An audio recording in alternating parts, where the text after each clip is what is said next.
ৰাজপথত খুন্দিকৰৰ এহাল দম্পতি দৈনিক ঠেলাগাড়ীৰে নিজ স্বামীক কঢ়িয়াই এনেদৰে ভিক্ষা মাগিছে ৰঙিয়া ৰাজপথত।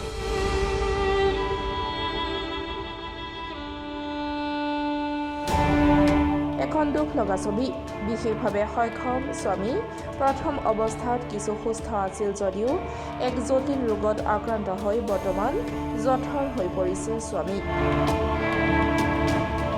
যাৰ ফলত অসহায় হৈ পৰিছে নিজ পত্নী। পেটৰ তাৰণাত নিজ স্বামীক ঠেলাগাড়ীত কঢ়িয়াই পত্নীয়ে এনেদৰে ৰঙিয়াৰ ৰাজপথত চলাই গৈছে জীৱন সংগ্ৰাম।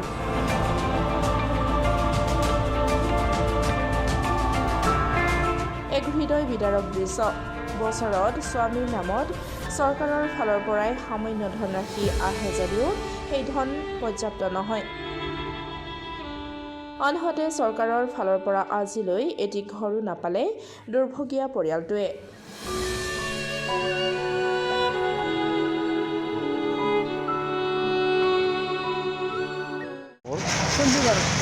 খুন্দিগড় কি পৰে? BTC পৰে নে BTR? বুজি নাপাওঁ মই। খুন্দিগড় ৰঙিয়া খুন্দিগড় এখেতৰ কি হৈছে?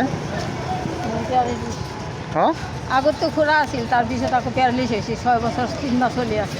জন্মৰ পৰাই এনেকুৱা সৰুৰ পৰাই নাই, সৰুৰ পৰা। তাৰপিছত আকৌ 6 বছৰ 3 মাহ হ'ল পেৰালিছ হৈছে। সদায় আহেনে এনেকৈ? কেতিয়াবা আহোঁ কেতিয়াবা নাহোঁ।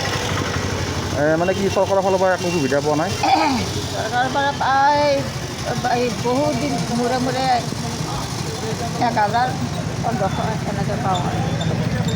নহয় মানে মানুহটোৰ কাৰণে একো সহায় পোৱা নাই চৰকাৰৰ ফালৰ পৰা? সেইখিনি পাইছোঁ। কি পায়? সেইটোতো এই চাউলকেইটা পায় অঁ আৰু এই 2 বছৰ 3 বছৰৰ মূৰে কিমান পায়? 2000 টকা এনেকৈ পায়। অঁ 2 বছৰ 3 বছৰ 1.5 বছৰ এনেকৈ। আপুনি কোন হয় তেখেতৰ? আমাৰে হয়। আপুনি কোন হয়? আমাৰ মানুহ আপোনাৰ হাজবেণ্ড? আৰু এইজন কোন হয়? বেলেগ মানুহ হাজিৰা দিলোঁ। হাজিৰা দি লৈ আহে। কিমান টকা দিয়ে তেওঁক? 200 250 কেতিয়াবা 300 জনা হাজিৰা মিলে। বেছি অলপ দিওঁ, কম। আপোনালোকে পইচা পায়নে সদায়? আৰু কেনেকৈ পাওঁ আৰু যেতিয়া কোনোবা দিনা হাজিৰা ঠেলা ভাড়া দি একো নাপায়, কোনোবা দিনা অলপ ৰয়, এনেকুৱা কিবা কৰি চলিছোঁ আৰু। মানে জন্মৰ পৰাই সেনেকুৱা মানুহজন ন? জন্মৰ পৰাই।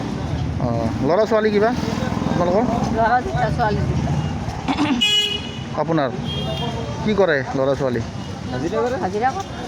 আপুনি মানে সদায় এনেকৈ ওলাই আহে তেওঁক লৈ পেলাই? এনেকৈ এই ৰোজাৰ মাহত ওলছোঁ আৰু এতিয়া ওলছোঁ। হয়, সদায় যথেষ্ট অসুবিধা হয় পইচা পাতি ফালৰ পৰা। কি ক'ব চৰকাৰক? কি ক'ব আপোনাৰ ফালৰ পৰা কওক? তেখেতৰ কাৰণে কি সাহায্য বিচাৰে চৰকাৰৰ ফালৰ পৰা? চৰকাৰৰ ফালৰ পৰা এতিয়া কি সহায় দিব এতিয়া কোনে কেনেকৈ চৰকাৰে বা কি দিব? আমি ঘৰ দুৱাৰ একো বান্ধো, ঘৰ লেট্ৰিন একো বান্ধো লাগে, ঘৰত যাই চাব। ঘৰ লেট্ৰিন একো নাই আমাৰ। একোৱেই নাই? একোৱেই নাই, ঘৰ লেট্ৰিন একো নাই। গাঁৱৰ মানুহ চব 4টা 5টা একো ঘৰত পাইছে। ঘৰতে 4টা ভায়েক আছে, মায়েক আছে, বাচ্চা পাইছে। কিন্তু আমাৰ ঘৰত যাই চাব একোৱেই নাই। যাই পেলাই সুধি চাব পাৰে। খুন্দিগড়ত হেৰি আছে, হালিমজনাব আছে, সিহঁতক যাই পেলাই সুধিলে ঘৰ দেখুৱাই দিব, চাই আহিব পাব। লেট্ৰিন বাথৰুম একোৱেই নাই আমাৰ। চেয়াৰমেনে একোৱেই নিদিয়ে আমাক, পোৱা নাই। খালি নামকেইটা নি থাকে, নামকেইটা নেই। এই ঘৰ দিম, লেট্ৰিন দিম, কাগজ দি, এইটো দি সেইটো দি সেইটো দি খোজে দেওঁ, একো নাই। যাই চাব এতিয়ালৈ একোৱেই পোৱা নাই? নাই, আমি চৰকাৰৰ ফালৰ পৰাই খালি এই বছৰে 2 বছৰে 3 বছৰে 2000 3000 4000 এনেকৈ পইচা পাওঁ আৰু চাউলকেইটা পাওঁ আৰু ঘৰলে তেতিয়া কৈছোঁ নহয় যাই পেলাই চাব। খোৱা লোৱা কোনে মানে হেৰি কৰে? খোৱা লোৱা মই খুৱাই দিব লাগে। আপুনি ইমান লাগি থাকে দিনটো আৰু? লাগি থাকে, হাগা মোটা পেচাব পেচাব আছে, মই লাগি থাকোঁ। জন্মৰ পৰাই সেনেকুৱা নেকি তেখেত? জন্মৰ পৰাই এনে নাছিল, হাত গাড়ী লৈ চলিছিল আকৌ। হয়, এতিয়া 6 বছৰ 3 মাহ হ'ল এই বেমাৰ হোৱা, পেৰালিছ হোৱা। ঠিক আছে হ'ব। 6 বছৰ 3 মাহ হ'ল।